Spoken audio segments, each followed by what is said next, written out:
What's up, everybody? J-Heat Sports Media coming at y'all again with that fire as always, spitting the hot topics and getting the sports conversation started.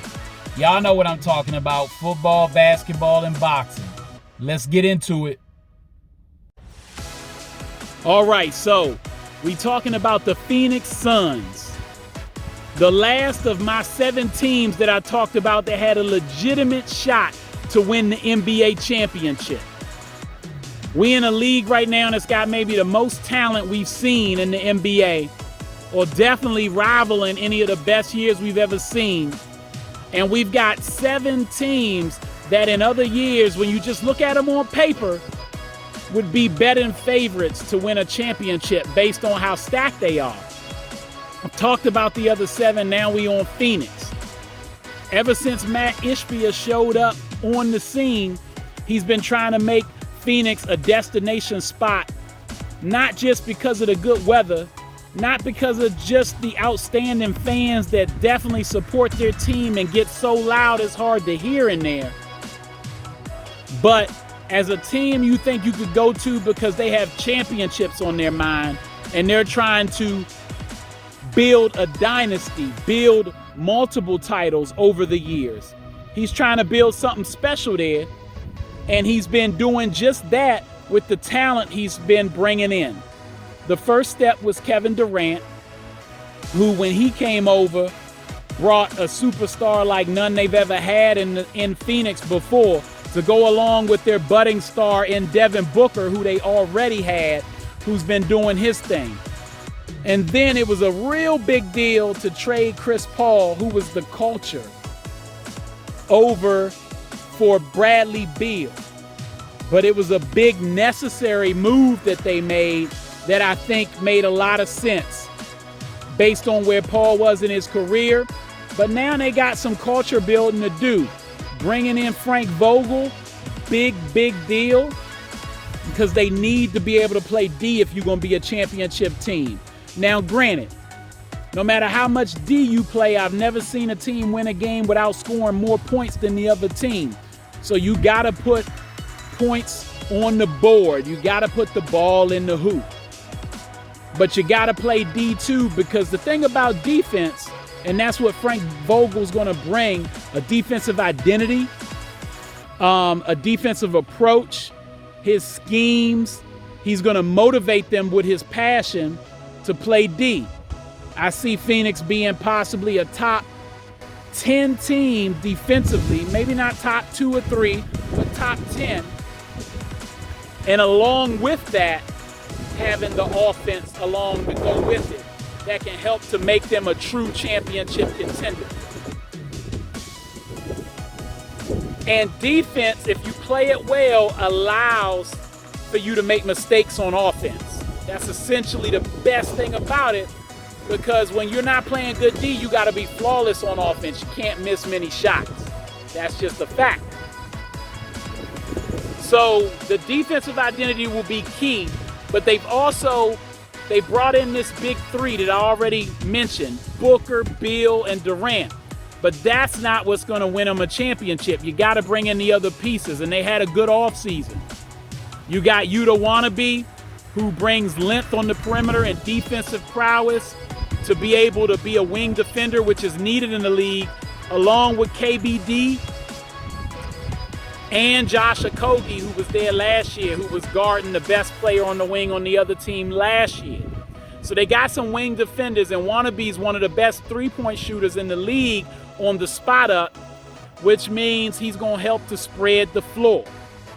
And then they brought in Eric Gordon, a vet who can help spread the floor, put the ball on the floor, get his own bucket, and hit a spot-up jumper. And Grayson Allen, who's going to bring passion, defensive intensity, and can also create and get his own bucket and hit a spot-up jumper to help spread the floor. With those guys, you add in Nurkic, who was a huge pickup by subtraction of DeAndre Ayton, who basically is a better scorer individually than Nurkic, but truthfully, Ayton didn't necessarily want to be there. He already was having issues with Monty Williams and the organization, wanted the ball a little more, it seemed. And when Kevin showed up and it was the Book and Kevin show, he got less touches and he seemed to pout a little bit, at least just from observation. Now he feels good about being over in Portland. So that was a good move, addition by subtraction. Nurkic, although he's not quite as good of a scorer, Nurkic should be able to be a guy who is going to bring better passing, a guy who is going to be better at setting screens, and a guy who is going to be a team player and happy to play his role. You combine all that with the schemes from Vogel on defense and what Kevin brings as a superstar who's shown in OKC he can play with a volume shooter like Westbrook and get to the conference finals 4 times and a championship, someplace that Westbrook hasn't been other than with him. We saw what he did with the Warriors, and if it wasn't for injury, the Dribble Brothers, who they were calling them, not the Splash Brothers, when they thought Harden and Kyrie and Kevin wouldn't work, Kevin showed, based on his ability to play on and off the ball and take limited dribbles when needed, he could play with them too. And when healthy on the floor, they had the best offense in the league and looked like a team that could potentially win a championship too. But injuries got in the way. And that's the elephant in the room with this squad. They got to stay healthy in Phoenix. But you got 3 guys. The one that probably is going to demand the ball most as far as dribbling the most is going to be Booker, but not as much as, say, a Harden. He already has been able to play off the ball, the best 2 guard in the league. Bill, who's played on and off the ball. All these guys are triple threats. They can create for themselves, hit a spot-up jumper. They can go to the cup or hit long-range threes and hit their free throws. And they've all played some point and can get guys involved. So as long as they doing what they supposed to do and they healthy, you got the right role players around them, Phoenix is in a good position to be a championship contender. Will they do it? We'll see.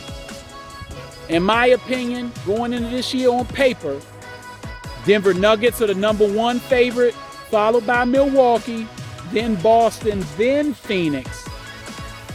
And as far as the Lakers, the Warriors, and the Clippers, it's hard for me to pick who's 5th, 6th, and 7th. They all right there. And if the Clippers get Harden for Terrence Mann, I think that could be a wild card too, because you can't underestimate what they may be able to do with all 4 of them guys, that being Harden, Westbrook, Kawhi, and Paul George. So we'll see. But Phoenix is in the mix, and if they win a championship, don't be surprised. All right, that's all the time I got. Y'all know what it is, and you know who you're looking for. J-Heat Sports Media. Remember to like, subscribe, or get at me in the comments. Let's go back and forth. I'm on YouTube, Instagram, @TheVaultJMU414 on X, and TikTok as well.